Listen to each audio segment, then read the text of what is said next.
What's up, guys? So today is our 5th and final day in our 5-day split, and today we are hitting chest. So what we're gonna focus on first is upper chest. Now, upper chest to me is the hardest to develop, but it's also what looks the coolest. If you guys go back and go Google old pictures of Franco Columbu, and you see this guy with his massive upper chest and this crazy split, and that's what makes a chest look like a chest. If you got a lot of lower chest development, well, that just looks like boobies. Yeah. Right? I like boobies, but not on me. Yeah. So we want to build an upper chest, but upper chest is extremely difficult to develop, and the reason is because of our anterior delts. And that's because our anterior delts originate from our scapula, and they insert on our ulna. Well, guess what? Our upper chest originates on our scapula and inserts on our ulna. They almost could be one muscle if it weren't for just a small space between them. So it's very difficult to isolate the upper chest over the anterior delt. So one way that we do that is by range of motion. Because the anterior delt originates from the outside of the scapula, whereas the upper chest originates all along the scapula. So this range of motion, say from here to here, you're using a lot of anterior delts, especially in presses right here. But in this range of motion from here to here, that's where you're really engaging your upper chest. So what we want to do is we want to maximize the range of motion. So this is an exercise I like to do. It's unilateral, and it starts right here. So almost a 90-degree bend in my elbow. That's my starting point. I don't come all the way out here. Starting right here, keeping it close to my body the whole time, squeeze across. I take my other hand, literally put on my upper chest so I can feel it contract, and I'm pushing across. Just like this. It's kind of like a little pumping motion right here. Don't get turned on, Mark. I said pumping. I've been turned on for the last couple days. So just like our other exercises and our other days, this is our recruitment set. We're starting off light, and this is 20 reps. And I want you to really feel it, really squeeze it, get that isometric contraction, and you're gonna feel it right where my finger's pointing, right here. That's all upper chest. So I like to start with this because I want you guys to really feel that muscle. Because a lot of times when you're doing incline presses, any kind of incline, whether it's on bench with a straight bar or with dumbbells, you're getting a ton of anterior delts. There's no way you can separate them really with your pressing movements. So I want to start with this isolation movement so you can feel that muscle, get it burning, pre-fatigue it a little bit. Look, you can see his upper chest. Look how it's contracting there. You can see the fibers. This is something you never think about. We're moving over here to an incline dumbbell press. So 2 things on this. 1, I don't like being locked into a bar. A lot of different reasons, but the biggest reason is limited range of motion.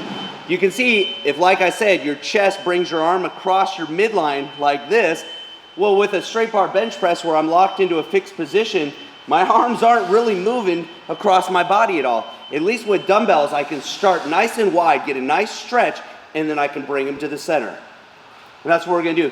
The second thing, notice the angle on the bench. Most people do incline presses with the bench at a 45-degree angle. So that'd be kicking it up to here. I don't want that. Want to keep it a little bit flatter because the more that I bring that bench up, again, the more I'm engaging my delts, and we don't want to do that. We want to focus on our chest. Yep. Yeah, it doesn't look cool, especially for videos. Everyone likes to see moving heavy weight, which Mark and I can both move heavy weight. Yes, we can. But you got to decide what's your goal. Is your goal just to go into the gym and have it be an ego thing and try to look cool? Or is your goal to isolate, target, and build muscle? Or are you a power lifter? I mean, if that's your friggin', that's what you do, that's great. I like to lift heavy weight, but I also like to build muscle. And they go hand in hand, but again, the isolation movement, this is when you're gonna actually activate all the fibers in your chest. Put some thought into it. And we'll get to move a little bit more weight. As we move into our next set of 10 reps, we'll pick up a little bit heavier weight, but don't want to compromise form. So we're gonna come back, we're gonna go up and weight a little bit. With 10, you can really focus on contraction. Where'd you learn this movement, James? I made it up one day. Because I've never seen it. Just made it up. Well, that's good to know. So this is yours. Yeah, we gotta come up with a name. I'm sure somewhere somebody's done it, but you're not gonna find it in a book. No. You're not gonna find it I haven't online. seen it. I've read all that shit. So maybe you guys should leave some comments, give us a name for it. Make it a cool name though. So put a little bit of weight on there, but don't compromise form. And when I say compromise form, I'm talking about going too narrow. Keep it nice and wide. Try to get your forearm perpendicular to the floor. That's when you know. Elbows out, forearm perpendicular. Just get a nice stretch at the bottom. Good squeeze at the top.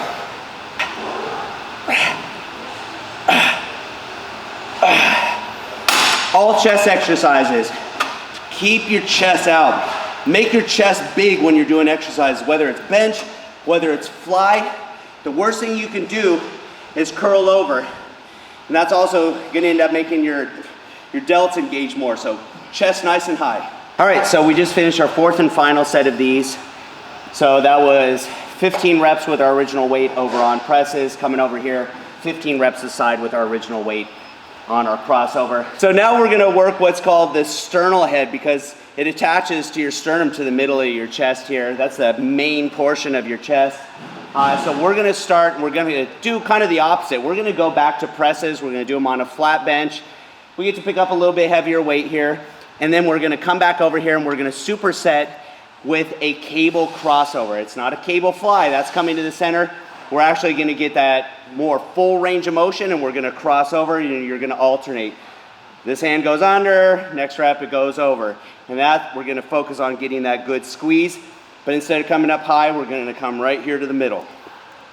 All right, just like all our other exercises, the exact same thing.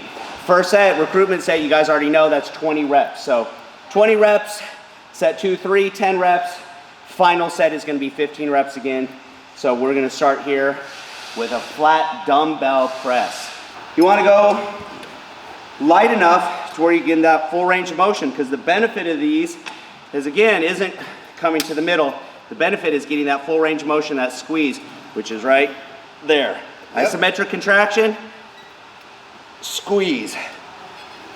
Squeeze. Matter of fact, I don't have to come out super wide like that. We've already got that in our presses. I can start right here, constant tension, squeeze to the middle, stop here. Squeeze it back in. Constant tension the whole time, there's no resting. Here we go, so this is our second set, so this is 10 reps. And again, nice wide stance, don't compromise form. Second set, 10 reps, jump up and weight. Don't go too heavy, because again, I don't want you compromising form and range of motion. That's the problem with going heavy. Just because you can get the rep doesn't mean you're getting the full range of motion and that full squeeze that you could. We just finished that last superset between flat dumbbell press and our cable crossover, and so now we have our fifth and final exercise.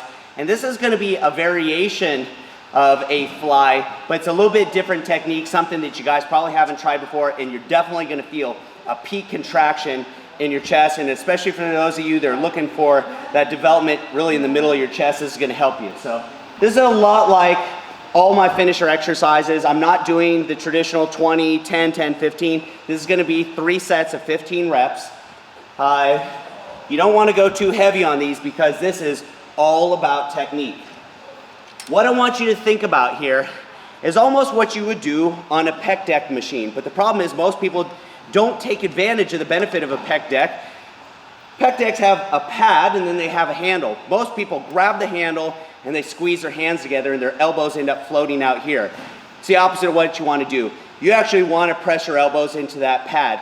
That's going to help eliminate your anterior delt getting involved here.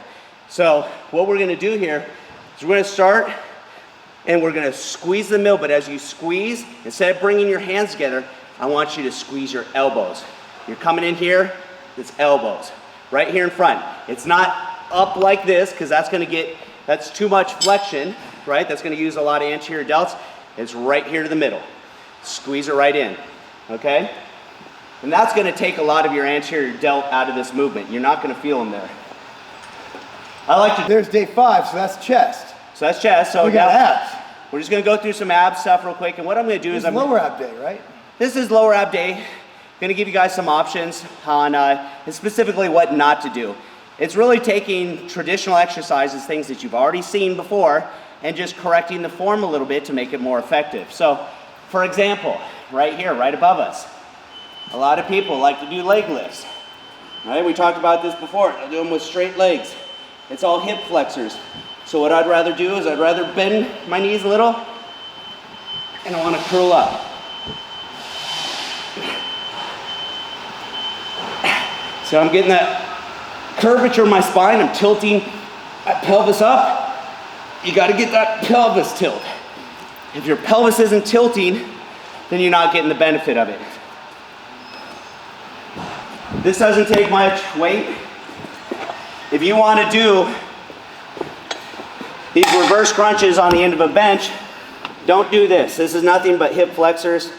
So take a light dumbbell, and we're going to go ahead and bring our upper body and our knees together at the same time. And it's going to look like this. So my torso is coming forward too.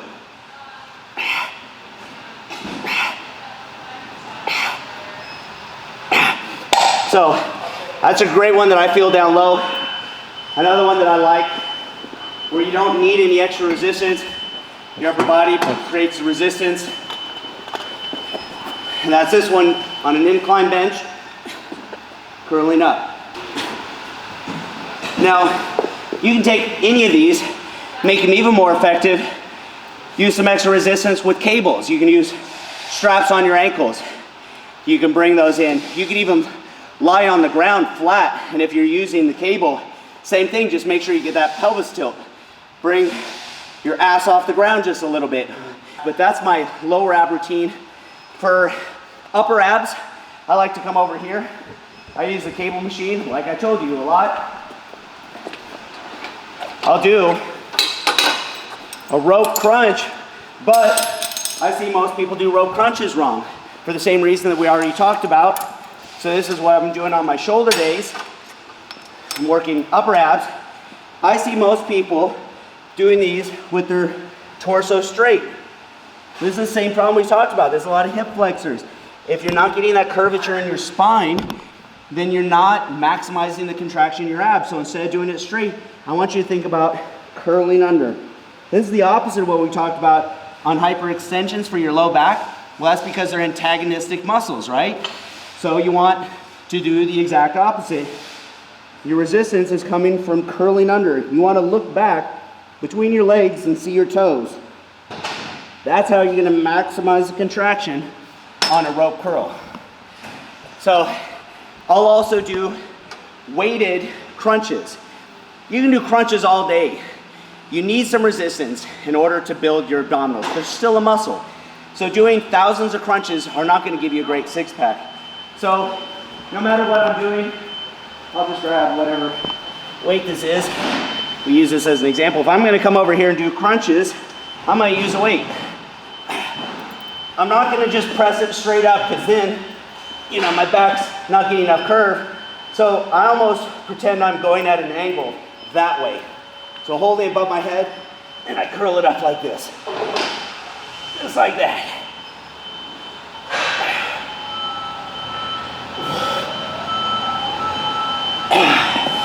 Now, here's one cool little trick I'll show you guys.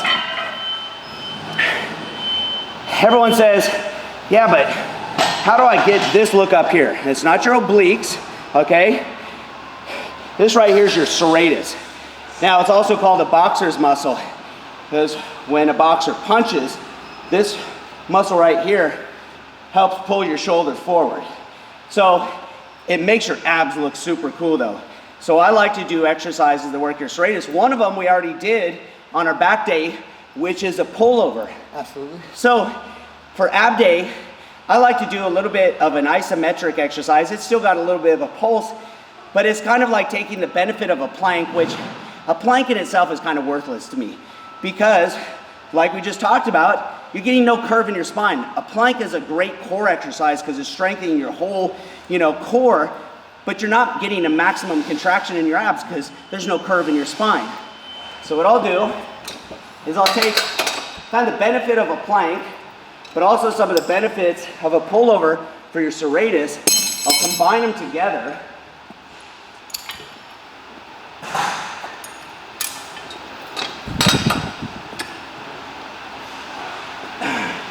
So I'll put my arms over my head like this, and I'll get like this mini crunch right here. This right here. It's like this. Now this is leverage working against you. It doesn't take much weight. If I were to put that down here, that'd be easier to crunch it. Up here, I'm having to stabilize my whole core, and I'm also working my serratus at the same time. So it's a great ab exercise, great serratus exercise, so it works everything at the same time. Now, you hear a lot of people say, oh, don't ever work your obliques because obliques will make your waist thicker. Not necessarily true. Your obliques can actually pull everything in nice and tight. Don't do stupid, look like an oil rig doing these dumbbells. No, don't do that. But if you want to do like a cable wood chop, coming across your body, rotating your body, this is really going to help develop your external obliques. You take guys that had crazy midsections like Frank Zane. Frank Zane used to take weighted bars, and this guy would do like thousands of twists. He had to have been onto something because the guy's midsection was just insane. The development between his abs and his serratus, his obliques. So I like to incorporate a lot of things besides just crunches. So I'll get the wood chops in there, different core exercises. You can mix it up all the time. But that's why I do abs twice a week. It's not because I'm trying to train them twice a week. It's because there's a lot to your core besides just your six pack. Absolutely. So that's why I split it up, bring in a lot of different exercises. Well, there we go, man. That's it, dude. There's your abs, chest. You got your whole body worked, rebuilt. 10-week trainer, man. Thank you, James. My pleasure, dude. Dude. Sweat. Yeah. Why, dude? It's kind of hot. Splattered everywhere. Yeah, it's kind of disgusting. No, it's time nasty. to shower. Anyway, guys, thanks for watching. Again, a link down below to the full article, the other videos as well. James, thanks again. Co-founder BPI Sports, check them out. The link will be in the description box below. That's not a game.